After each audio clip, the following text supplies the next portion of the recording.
Halo, assalamualaikum warahmatullahi wabarakatuh. Nah, selamat datang di YouTube saya, yaitu YouTube Muhammad Sofian.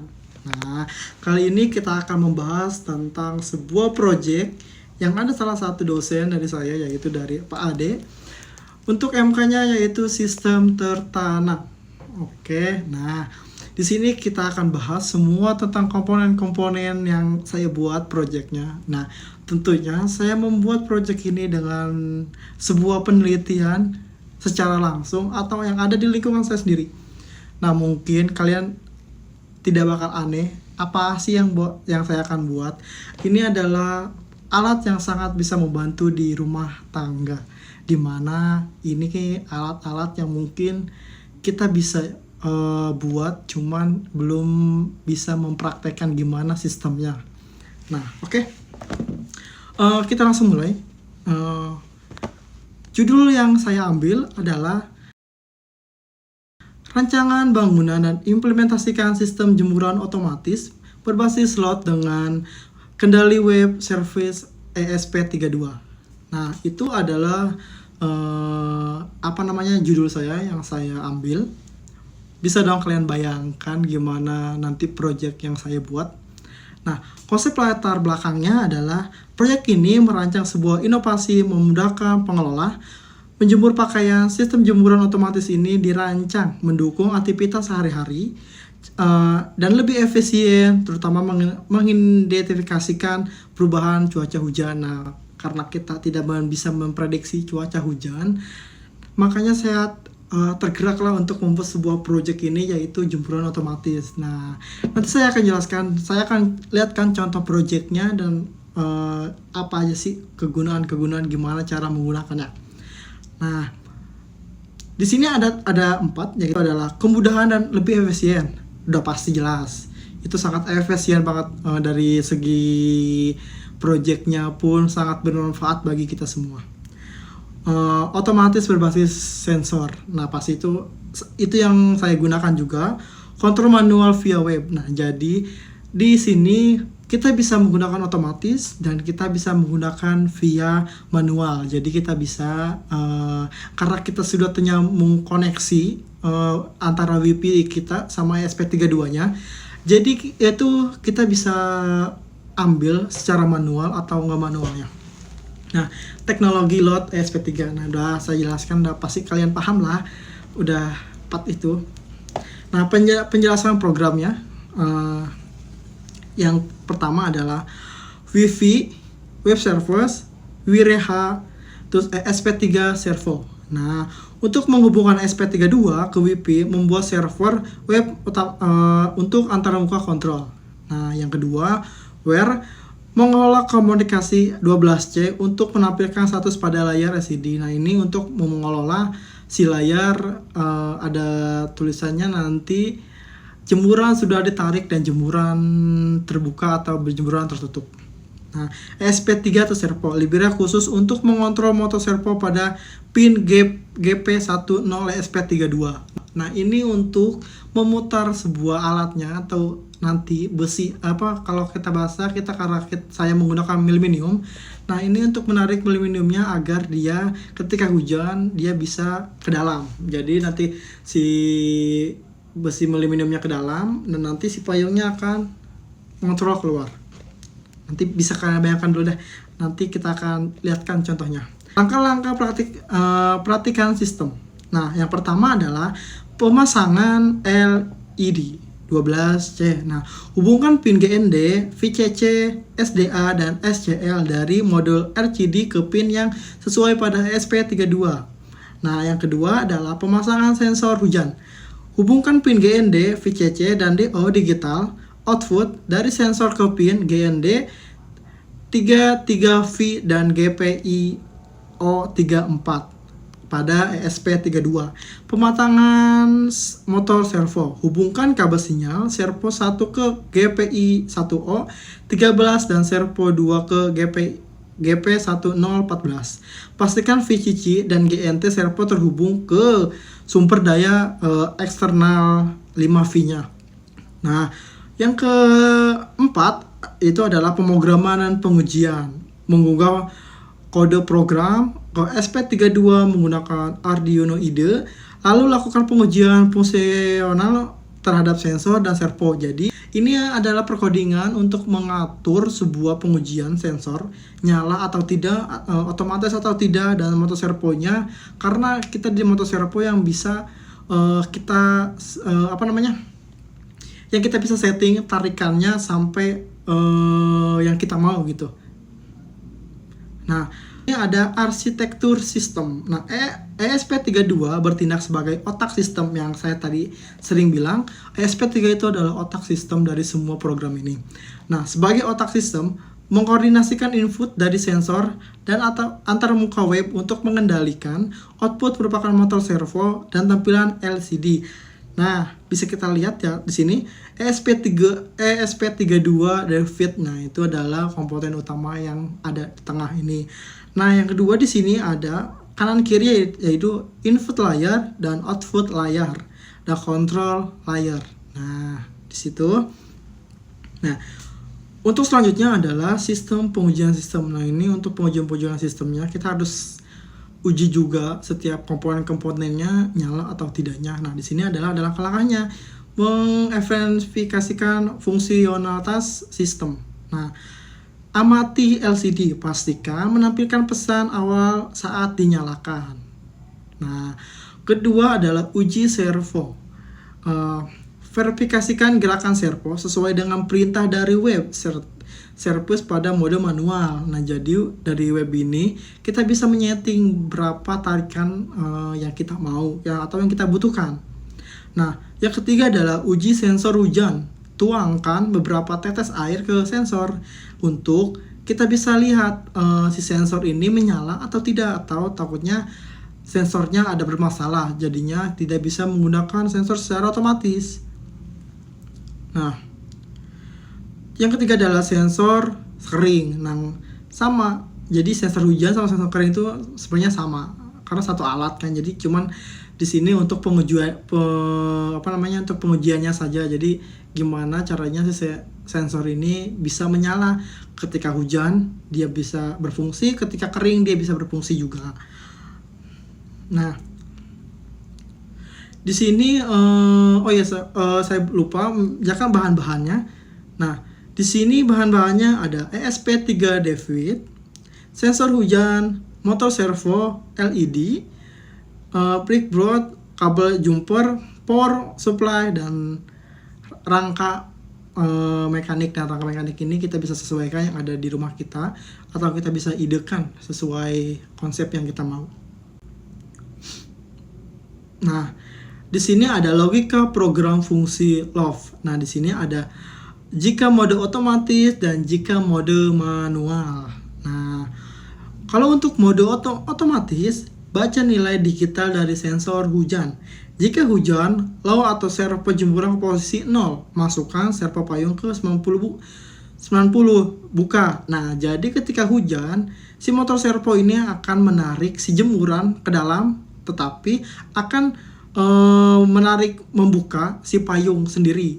Nah, untuk ukurannya kita bisa sesuaikan dengan program yang kita sesuai panjangnya alat yang kita buat.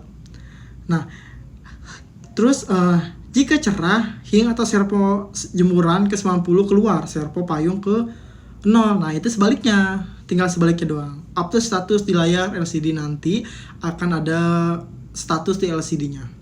Nah, jika mode manual, sistem tidak melakukan apa-apa secara otomatis. Udah pasti dong itu mah. Hanya menampilkan mode manual di LCD, jadi hanya ada tulisan saja. Nah, menunggu perintah masuk dari web untuk servo yang digunakan oleh fungsi server. Nah, pokoknya ini nanti diatur sama kita sendiri di lewat web sendiri gitu. Nah, itu saja saya jelaskan nanti. Dan ini selanjutnya saya akan melihatkan gimana caranya untuk proses-proses penyambungan kabel jumper serta perakitannya serta alat jadinya. Oke, langsung aja kita lihat. Nah, ini adalah komponen-komponen yang sudah saya rakit. Nah, kita bisa lihat sendiri di sini komponen-komponennya atau kabel-kabel jumpernya sudah terpasang rapi. Nah, saya akan jelaskan sedikit demi sedikit apa aja sih manfaat dari alat-alat ini sendiri dan kemana-mana aja sih pin-pinnya terpasangnya sehingga bisa menjalankan si servo ini untuk menarik jemuran otomatis.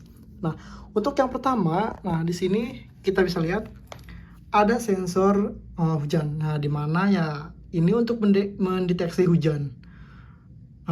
Jadi ketika ada hujan atau enggaknya kita bisa membuat otomatis menggunakan sensor hujan ini. Nah, yang ini adalah untuk monitor atau layar. Kita bisa lihat di depan. Ini sudah terpasang ke box sama saya biar agak rapi. Nah, nanti di sini akan ada keterangannya. Jemuran sudah ditarik atau jemuran belum ditarik. Nah, itu untuk LED-nya. Nah, yang ketiga, nah di sini ada komponen utamanya yaitu ESP32. Nah, ini kita bisa lihat mungkin sebelah sini ESP32-nya. Nah, bisa kalian lihat. Sama saya sudah tersusun rapi di box karena saya lupa juga untuk membuat tutorial dari perakitan. Nah, jadi sudah tersusun rapi di box ini. Nah, yang ketiga ada drive atau motor servo. Untuk apa?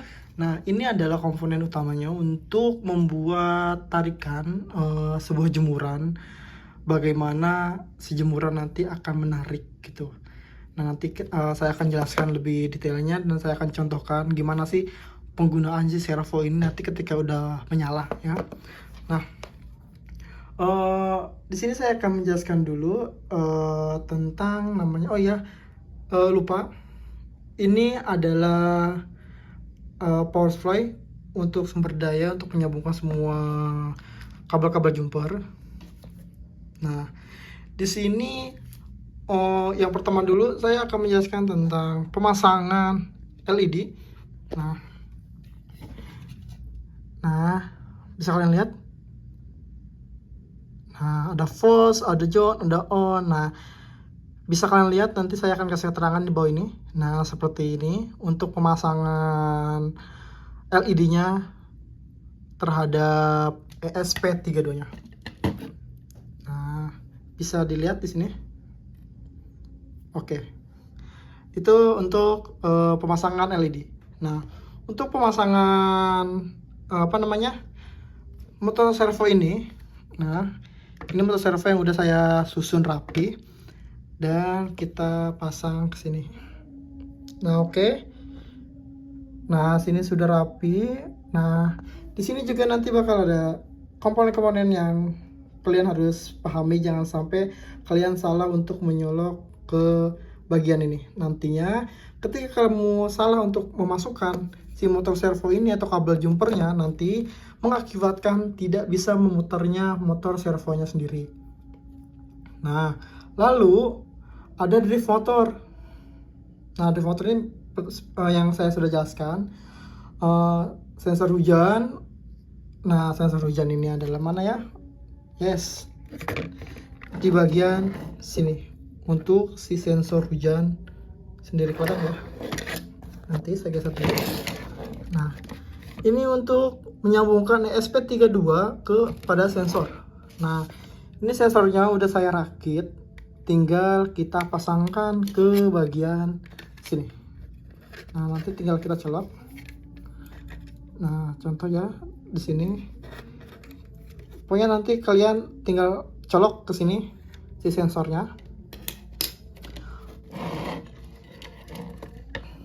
Nah, untuk USB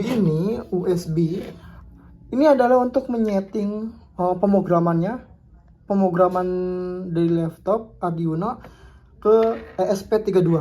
Nah, karena gimana pun ESP32 ini adalah sebuah otak dari semua peralatan ini. Nah, gimana pokoknya nanti perkodingan kamu instalasi ke ESP32 ini. Nah, Nanti saya lihatkan untuk instalasi memasukkan codingannya ke ESP32 ini. Ini untuk sedikit gambaran untuk desainnya, udah jelas ya. Nah nanti untuk pin ininya, untuk pin kabel jumpernya, nah kalian bisa lihat di sini. Nah itu yang harus kalian masukkan pin-pinnya. Jangan sampai salah karena di sini sudah ada panduannya, sudah ada saya jelaskan gimana caranya ESP32 nyambung ke sini. Pokoknya semuanya harus pas. Dari IN1, IN2, IN3 dan IN4 itu semuanya harus terpasang sejajar atau benar-benar komponen-komponen aktif atau enggak aktifnya. Karena itu sangat penting. Kita salah masukkan satu kabel aja, program itu kita gak bakal bisa jalan. Nah oke, ini untuk detail dalam box desainnya. Nah kita akan lihatkan ke bagian gimana sih cara menggunakan ini. Oke, ini contohnya dia. Nah, jadi ini adalah kerangka yang kita sudah buat atau desain. Kita bisa lihat tali-talinya dan ini contoh pergerakan projectnya. Nah, kita bisa lihat ketika si sensor mendeteksi hujan, si baju akan ke dalam dan payung akan keluar, dan ini sebaliknya ketika ada cahaya terang. Nah, bisa kita lihat kan ketika cahaya terang dia akan keluar sendiri, jemuran otomatis akan menjemur otomatis sendiri. Tapi sebaliknya kalau hujan dia akan ke dalam sendiri. Nah, di sini saya akan lihatkan dulu tutorial menyambungkan wifi-nya ke webnya. Masuk ke wifi, masuk ke jemuran, lalu tunggu connect sampai nanti muncul. Kita tunggu bentar. Nah, kita buka yang atas. Nah, habis itu kita masukkan sandi wifi kita. Pastikan kita harus menggunakan 2 HP, satu wifi, satu untuk menggerakkan jemurannya. Kita sudah masukkan. Tunggu sampai nanti keluar. Kalau udah beres dia akan keluar sendiri. Berarti itu sudah terkoneksi. Nanti kamu buka di LED-nya ada kodenya. Webnya nanti tulis, webnya nanti akan muncul seperti ini. Nah, jemuran otomatis di sini kita bisa menyesuaikan. Nah, nanti kita bisa atur sendiri di sini.